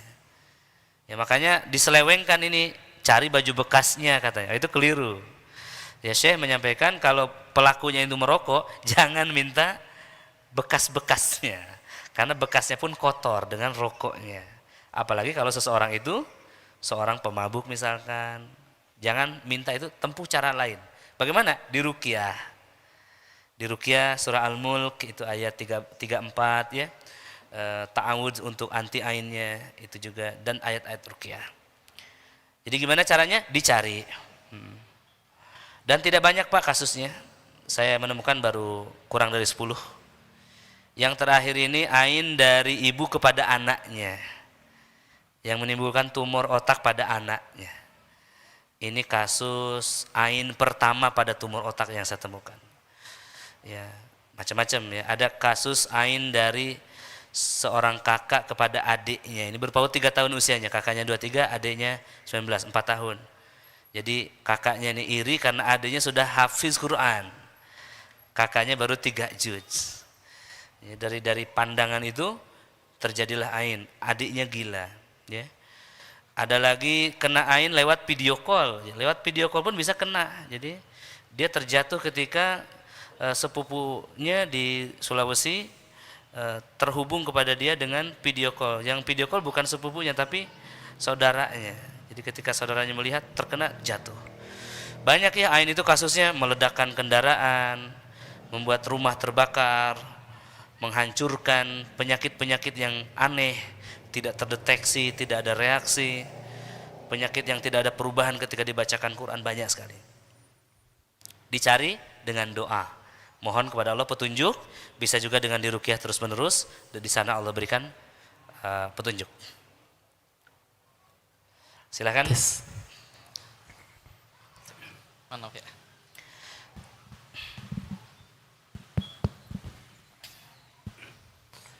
Yang akhwat ada? 2 ya. Ada ya, baik. Siap. Terima kasih. Assalamualaikum warahmatullahi wabarakatuh. Waalaikumsalam warahmatullahi wabarakatuh. Nama saya Ibrahim dari Bekasi. Baik Pak Ibrahim, silakan. Saya ingin meminta pandangan Ustadz mengenai cara melakukan pengobatan sihir. Jadi gini, saya ada pernah pengalaman, saya sendiri melihat langsung dengan mata saya sendiri, teman saya itu sakit kakinya, kemudian diterapi pakai telur, kemudian digosokkan ke tubuhnya, dan setelah telurnya itu dipecahkan, ternyata di dalamnya itu ada kawat, dan si terapisnya mengatakan bahwa inilah sihirnya itu yang kena gitu loh. Ya. Nah, pertanyaan saya adalah bagaimana tanggapan Ustadz, apakah pola seperti ini dibenarkan, Ya. ataukah ini salah gitu loh. Terima kasih, itu aja sih. Baik, Assalamualaikum warahmatullahi wabarakatuh. Waalaikumsalam warahmatullahi wabarakatuh. Bapak, apakah layarnya terlihat? Terlihat ya? Ya, oh ada di sana, baik. Hadirin, ya. Untuk mengatakan iya apa tidak gampang sekali. Saya di DPP Asosiasi Ruqyah Syariah Indonesia, memang bagian saya ini. Saya di Dewan Suro. Jadi justru bagian saya adalah menyatakan ruqyah ini syar'i apa tidak, bagian saya memang bersama Ustadz Palan Abu Yasir, bersama Ustadz Rosyad ya di Dewan Suro Asosiasi Ruqyah Syariah Indonesia. Salah satu tugas kami juga adalah menjaga asolah, kemurnian ruqyah syariah Indonesia, dan kita alhamdulillah terhubung dan tersanad ya kepada ulama-ulama di Timur Tengah, para masyayikh kita di sana, dan kita juga sedang menerjemahkan kitab referensi utama dalam bab ruqyah syariah. Nah, ini dia ada 12 jilid hadirin. Ensiklopedi Ruqyah Syariah. Salah satu babnya itu membahas ain khusus, ain secara khusus. Jadi sihir secara khusus, ain secara khusus. Bahkan argumentasi tentang adanya kesurupan, jin, ada di sini semuanya ya. 14 jilid, 12 jilid terakhir, 2 jilid terakhir ini adalah fatwa-fatwa tentang ruqyah. Ada ratusan fatwa ulama tentang ruqyah syariah itu seperti apa dan seterusnya. Baik. Nah, untuk pertanyaan Bapak tadi saya akan menyampaikan sedikit tambahan. Ini kita setuju nggak kalau ruqyahnya ba'da asyar sampai maghrib? Kalau ruqyahnya sekarang cuma setengah jam ini, tapi pertanyaan masih banyak ini. Bagaimana, buru-buru nggak Bapak sekalian? Ya. Ruqyahnya ba'da asyar aja ya. Siap, Siap Ustaz? Siap. Ya, karena ini seru ya, banyak pertanyaan. Betul. Nah, ya, hadirin ya. Karena menjawab pertanyaan semisal ini tidak bisa kita katakan iya apa tidak. Nanti akan hilang begitu saja jawaban ini, hadirin. Kita lihat dari ilmu syar'inya dulu. Lihat apa kata Nabi? Inna ruqa wat tamaim, sesungguhnya ruqyah itu ya, at-tamaim jimat itu, at-tiwalah atau sihir itu syirk. Jadi ruqyah, jimat, sihir itu sejajar di mata Nabi, tidak boleh, bukan haram tapi syirik. Syirik itu apa? Maksudnya apa? Menduakan Allah, ya, meyakini ada kekuatan lain selain Allah. Di mana syiriknya? Karena meyakini ada kata-kata yang menyembuhkan. Karena ruqyah itu artinya kata. Lihat di breakdown berikutnya. Ruqyah itu secara linguistik artinya adalah kata-kata. Secara etimologis itu adalah kata, mantra, jampe. Jangjawokan kalau orang Sunda kan, Muslimin. Nah, secara istilah adalah istisfa bil kalam. Ini saya tulis di bawahnya. Istisfa bil kalam. Masih ingat nggak istisfa tadi pagi? Istisfa. Penyembuhan. Bil kalam dengan kata-kata. Maksudnya ruqyah itu artinya menyembuhkan dengan kata-kata. Makanya Lajnah Daimah menyatakan hipnotis itu haram. Ya. Kenapa hipnotis itu penyembuhan dengan modifikasi kata-kata? Ya, baik ya.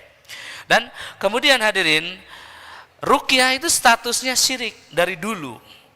Kecuali setelah Nabi SAW mencontohkan ruqyah yang syar'i, yang sesuai syariat Islam. Untuk memahami ruqyah yang sesuai syariat Islam itu, Syekh Abdul Barra Al-Usamah bin Yasin Al-Mani hafizahullah, yang tadi kitabnya saya tunjukkan 14 halaman itu, 14 jilid itu, beliau menulis kitab sebanyak 6.000 halaman, hadirin. 6.000 halaman selama 12 tahun, ya, Masya Allah. Dan hari ini kita akan terbitkan di Indonesia, insya Allah. Ya, kenapa? Karena banyak hal. Beliau bilang selama 12 tahun saya menulis seluruh hal tentang ruqyah dan fatwa-fatwanya, semua hadis, semua hal terkait. Harapannya bisa menjadi referensi, begitu ya. Nah, dilanjutkan hadirin. Istisfa bil kalam artinya penyembuhan dengan pengaruh perkataan mantra atau jampe. Hukumnya bagaimana? Hukumnya syirik, tidak boleh. Kecuali apa yang diajarkan Nabi Shallallahu Alaihi Wasallam, yaitu ruqyah dengan cara dibacakan ayat-ayat Al-Quran. Di dalam ilmu sains ini adalah terapi suara, Bapak sekalian. Terapi ruqyah adalah terapi suara. Ya. Baik, yang menjadi objection yang diusir dalam ruqyah adalah jin. Ya, Bapak yang bertanya, ruqyah itu artinya mengusir setan, gitu ya. Mengusir setan yang menimbulkan apa? Yang menimbulkan sihir. Baik, ada kata baru, yaitu sihir. Apa itu sihir? Sihir artinya itu samar. Mana? Ah, ini. Sihir, sin, ha, dan ro artinya apa? Samar. Sahur itu waktu samar. Maksudnya itu kalau anak saya sakit, saya itu tidak tahu ini sihir apa medis gitu. Bingung, akhirnya dipeluk aja, didoakan. Ternyata sembuh. Lebih dari 40 kali saya meruqyah anak saya, panas, diruqyah sembuh, panas, diruqyah sembuh, panas. Selama puluhan kali itu pula saya pun tidak yakin ini memang panas karena sesuatu atau sihir. Ternyata ada setan. Begitu hadirin. Ya. Demikian juga dengan ruqyah kanker. Samar, secara medis ada nampak, secara psikis juga nampak ada teorinya gitu ya. Dibacakan Al-Quran juga sembuh. Hadirin, sihir artinya samar. Baik. Sihir adalah senjata setan. Jadi bisikan setan. Pertanyaan, kira-kira kalau untuk mengobati sihir ini bisa nggak dengan telur ditempel begitu? Apa relevansinya? Apa hubungan secara dalil aklinya, dalil syar'inya? Maka jawabannya tidak boleh, tidak benar, dan itu adalah ruqyah syirkiyah. Apakah bagian dari ruqyah? Bukan bagian dari ruqyah juga, Pak, karena ruqyah itu adalah mantra yang dibacakan, gitu ya. Ada ruqyah dukun, ruqyah dukuniah namanya, memang dibacain. Kalau dipasang jeruk nipis, telur, susuk, itu bukan ruqyah pun, itu adalah pengobatan yang menyimpang. Di Malaysia sangat ramai. Nah, yang keluar dari telurnya Ustaz apa? Ada kawat, ada ada darah, ya. Itu Bapak bisa cek pesulap merah lah ya. Ya, saya pernah kolaborasi juga ya. Cek pesulap merah itu adalah tipu-tipu, ya, tipu daya. Salah satu tim kita mantan dukun, dia bisa beberkan kenapa ada belatung di kelapa, itu trik. Kalaupun benar-benar ada ada darah di dalam telur dan dia mengatakan ini transfer penyakit dari tubuh kepada telur, justru itu sihirnya. Justru itu sihirnya, ya, menghadirkan sesuatu yang tidak ada sebelumnya dengan kekuatan syaitan. Nanti untuk verifikasi apa yang saya sampaikan ini, lihat besok sembuh apa tidak. Kalau sembuh permanen apa tidak, gitu ya. Nah, kesembuhan dengan Al-Quran ini permanen, itu kelebihannya Pak, dan menenangkan hati.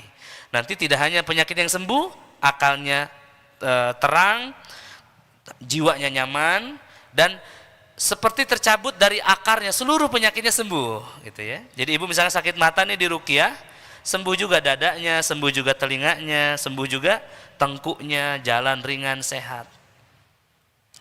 Barakallah. Terima kasih Bapak, pertanyaannya silahkan. Bapak yang berkacamata. Ya, Ahwat dulu. Mohon maaf ya. Oh, Ahwat dulu, silahkan Ustaz. Ya, ada saudara MC yang mengatur ya, silahkan.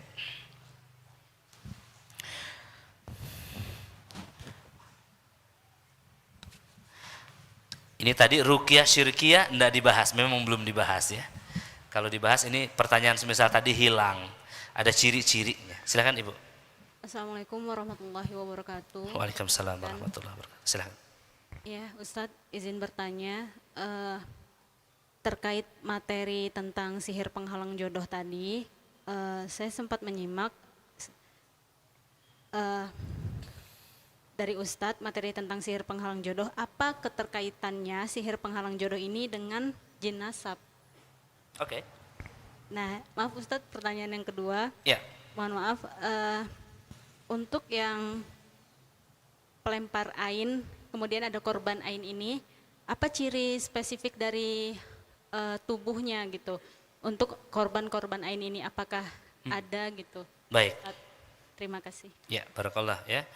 Masya Allah ya, ternyata materi-materi yang enggak dibahas ditanya, artinya peserta sangat menyimak ya, Masya Allah.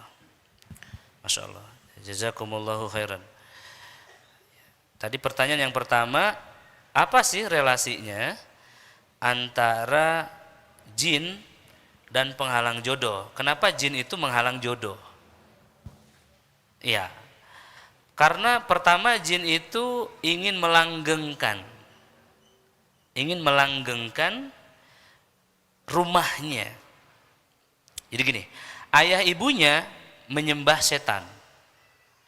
Baik, maka setan menganggap si laki-laki ini, suami istri ini budaknya. Budaknya. Bukan budak letik ya, maksudnya slave ya. Budaknya. Maka kemudian ketika ayahnya ini menjadi budak setan, keturunannya telah menjadi milik dia. Tadi yang dikatakan la'aqudanna lahum sirotokal mustaqim. Lalu kemudian ayahnya nggak ada pagar, anaknya pun nggak ada pagar. Ya, ada istilah buah tidak jatuh jauh daripada pohonnya. Mungkin ayahnya abdi setan, anaknya pun begitu. Maka ketika anaknya ini dewasa, dari kecil dia sudah temani. Misalkan dibuat tidak suka dengan ayah ibunya, jadi traumatik. Lalu datanglah setan ini menemani bisik-bisik, membuat dia nyaman, jadi sosok yang baik di dalam mimpinya. Ketika ada kecelakaan dia kabari dulu. Bahkan ada jin yang memberikan servis, memberikan nyetirin inangnya. Jadi gimana ya? Saya kalau nyetir ngantuk Pak berhenti. Nah Bapak ini kalau nyetir ngantuk katanya tidur aja, nanti jinnya yang nyetirin. Wah luar biasa. Ya, jadi diservis betul. Ada yang diberikan ramalan. Bahkan ibu ada yang didatangi di alam mimpi dan berpacaran dengan dia. Maka wanita itu akan merasakan kenyamanan dengan jin ini karena dia tidak tahu itu jin kan, dan kemudian malas dengan manusia yang asli. Itulah penghalang jodoh di kalangan pengidap jin nasab. Begitu. Dan ini terbanyak. Nanti cirinya bagaimana? Bedanya apa dengan sihir? Kalau yang sihir itu dihalang secara ekstrim, tidak bisa total. Kalau gangguan jin ini masih bisa menikah, mungkin ujungnya bercerai. Gitu ya. Jadi ada keraguan, tetapi keraguannya tidak memblokade. Dan ketika menikah nanti dia menangis, dia menimbulkan penyakit, menimbulkan pendarahan, menimbulkan gangguan di rahim, kista, miom, kayak gitu. Tapi tidak besar ya, tidak busung gitu, tidak. Kayak kista yang pertumbuhannya itu mungkin kayak 0,4 cm per tahun. Jadi dalam 10 tahun itu baru kayak 4 cm begitu. Begitu. Jadi tujuannya adalah agar setan itu punya teman. Karena kalau wanita itu menikah, wanita itu akan merasa nyaman dengan suaminya dan dia meninggalkan setannya. Itu kemungkinan alasan kenapa jin nasab menghalang pernikahan. Selengkapnya bisa tanya-tanya kepada jinnya sendiri. Nanti saya tanyain deh kalau kerasukan ya, ada yang kerasukan. Kenapa kamu membuat wanita ini tidak menikah? Ya, paling jawabannya aku suka sama dia dan seterusnya. Wallahu a'lam. Baik, terima kasih. Semoga menjawab ya meskipun sedikit.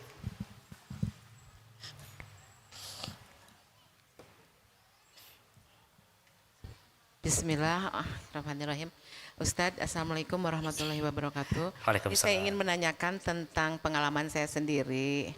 Baik. Kalau saya sedang sakit dulu ya Ustadz, kalau saya pegang, itu saya pijit, terus saya bacakan ayat-ayat Al-Quran, terus saya selalu sendawa, tidak berhenti, sampai sayanya lemes.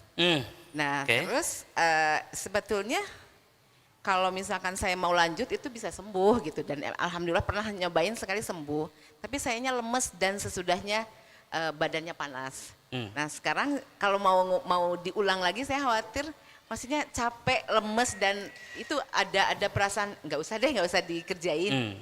Baik. Itu aja mungkin pengalaman. Pijat sendawa. Iya, jadi sendawanya nggak berhenti Ustaz. Iya, sendawa geledek namanya. Oh iya. Oh. Iya. Oh, ya. Betul. Iya, betul. Nah, terus satu lagi nih Ustaz. Ini mah contoh misalkan ini kita tanpa disadari misal gitu kan. Baik. Kita ketemu seseorang. Nah ini Ustadznya bagus bisa nyembuhin gitu kan. Bisa tanpa menyebut nama Allah. Itu kan tanpa disadari juga Ustadz. Jangan-jangan nih ada jinnya gitu kan yang menggoda. Kan seharusnya misalkan subhanallah ini Ustadznya menyebutkan nama Allah. Jadi kadang-kadang kita tanpa disadari memang selalu dibisikkan ya, dilupakan itu Ustadz. Kepada Allah. Iya, jadi mungkin ketakjuban itu Ustadz harus lebih mungkin diingatkan. Itu Baik. aja Ustadz. Baik, terima kasih ya. Semoga Ibu mendapat petunjuk ya dari Allah atas kondisi yang terjadi. Saya izin menambahkan 4 ciri lain. Ibu kalau memijat itu sendawa. Sebetulnya ini ciri dukun pijat kalau mau dipakai sebagai profesi. Dan dukun pijat ini ada 2, ada profesional dia berlatih lalu bisa memijat. Ya, ada memang tanpa belajar, namanya keturunan. Nah, yang keturunan ini yang jin nasab dimaksudkan. Hanya orang ini nggak bakal sakit karena memang jinnya digunakan, bahasanya ilmunya dipakai. Begitu. Baik, ketika dia mulai berlepas diri, tadi ada konteks berlepas diri, maka dia akan mulai menyerang jinnya, mulai sakit-sakitan. Contoh, ibu menggunakan ilmunya, ketika dipegang itu ibu memang lemas. Lemas itu memang keluarnya penyakit.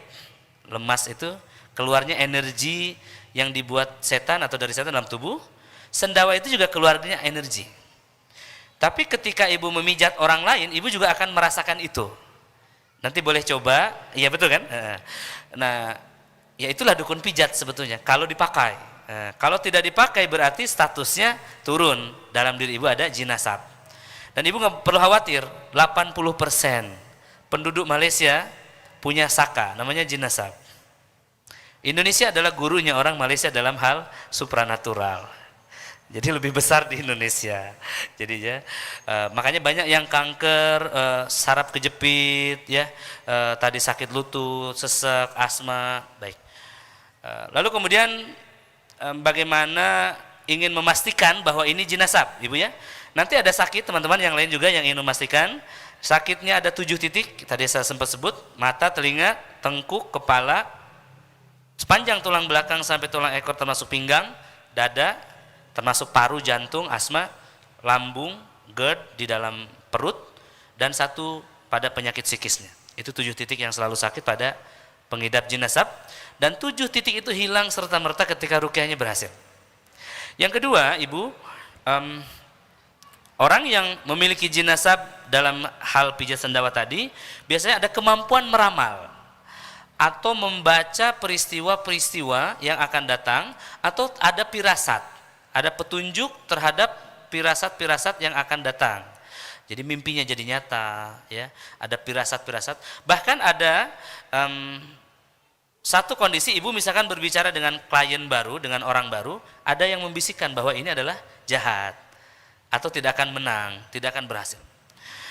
Kemarin saya meruqyah seorang dukun, dukun dari Sumatera lah ya. Beliau ini suka dipakai polisi untuk mencari barang hilang. Jadi di sisi lain juga dukun. Memang dukun ini artinya bisa mengobati dan seterusnya. Dan beliau bertemu saya bukan dalam rangka taubat. Dia dalam rangka ada penyakit berat di tubuhnya, sudah 5 jenis penyakit sebelumnya, sudah operasi dan seterusnya. Dan juga ada sakit di tumor batang otaknya. Saya posting di Facebook kalau mau nyimak ruqyahnya, orangnya, ya, kisahnya dan testimoninya. Jadi setelah dipegang tumor batang otak di pundaknya ini, langsung tangannya reaksi seperti harimau, ya. Dan beliau bilang, memang saya ini Ustaz, khodam saya harimau, ya. Ada sombong, ada tidak takut, tangannya memang demikian. Nah, itu tadi 2 ya. Kemudian yang berikutnya, yang ketiga atau keempat, ada orang yang memiliki jin nasab dalam pijatan tadi. Ada laki-laki yang selalu datang di alam mimpi atau lawan jenis. Kadang menyerupai suami, kadang menyerupai laki-laki yang dia suka. Dan satu lagi, pijatan tangannya ini sepisal otomatis. Jadi ibu bisa mijat sambil merem pun tahu titik-titiknya. Betul ya? Ada yang membimbing. Ya. Baik, selebihnya semoga Allah berikan ibu taufik dan hidayah dan bimbingan. Ya. Nanti ketika dibacakan Al-Quran, muncul nggak sendawa itu? Nah, ketika muncul, berarti positif apa yang disampaikan tadi adalah hanya jin nasab ya, kalau tidak dipakai. Tapi kalau dipakai, itu adalah potensi untuk menjadi seorang pijat profesional di kalangan kiri perdukunan. Ya, kakeknya suka ngobatin, terkonfirmasi. Tinggal tunggu saat ruqyah nanti ada sendawa itu enggak? Ya, seperti itu. Barakallah. Terus ibu mengatakan tadi bagaimana ternyata kita memuji tanpa mengucapkan Masya Allah. Betul, sangat detail ya. Di Mesir, di Arab Saudi, mobil-mobil mewah itu ada tulisannya. Tulisan di situ Masya Allah, Tabarakallah. Di toko-toko itu ada tulisan Masya Allah, Tabarakallah. Kalau bapak ibu main ke kota wisata di Bogor, ada gedung rumah mewah punya seorang muslim, ada kubahnya juga mewah. Di depannya ditulis besar Masya Allah, Tabarakallah. Ini tujuannya apa? Anti ain. Ya, jadi menghilangkan apa? Orang mau muji itu, baca itu dulu. Jadi akan hilanglah efek dengki dan hasadnya. Wallahu alam.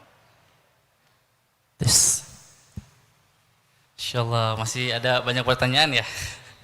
Tapi qadarullah ini waktunya 15 menit lagi kita akan melaksanakan sholat. Jadi mohon maaf, pertanyaannya bisa besok ya. Alhamdulillah Ustaz, jazakallah khair. Terima kasih atas ilmu di sesi tentang ruqyah ini. Insyaallah habis asar kita akan melakukan ruqyah di lantai utama ini. Silakan ayah bunda habis asar jangan kemana-mana, tetap di masjid karena langsung ya habis sholat asar kita akan rapihkan lagi tempat duduknya untuk melaksanakan ruqyah. Begitu ya. Alhamdulillah, terima kasih atas segala perhatiannya. Wassalamualaikum warahmatullahi wabarakatuh. Dipersilakan para bunda bisa ke belakang untuk merapihkan saf sholat dan yang ikhwan bisa merapihkannya di depan. Kepada teman-teman SSK, Masya Allah ya, sudah pembukaan. Semoga bisa ikut berkhidmat di masjid ya.